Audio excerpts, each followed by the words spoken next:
දැන් පාන්දර 4:43 වෙලාව.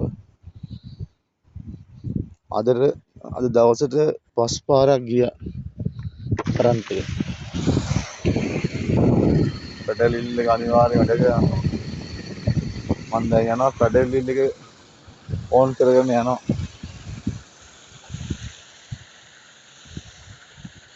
ඔයගොල්ලන්ට බයද්දි නම් හරි සුන්දර ඇති. මට මේක මාර කටුක ලයිෆ් එක. ටෝච් එක අනිවාර්යෙන් තියෙන්න ඕන. සත්තු සරපයි ඉන්න. භයානක සත්තු සරපයි ඉන්න පාන්දර. මේ වෙලාවේ නම් මතක් කරන්න කැමති නෑ. නමුත් ඉන්නවා. මේ හැටම දැකලා තියෙනවා. මේ වෙලාව මෙහෙම ඉස්සරහට ආවත් අපිට කරන්න දෙයක් නැහැ. අපි ලීයක් අරන් එද්දී උන් ගිහිල්ලා ඉවරයි.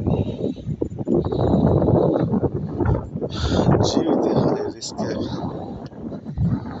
ජය ගන්න හරි අමාරුයි.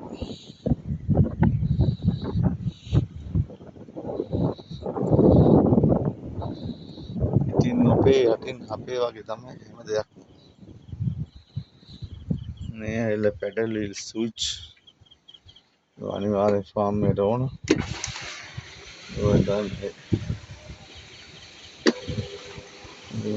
එක්තරා විදිහේ ස්විච් තියෙන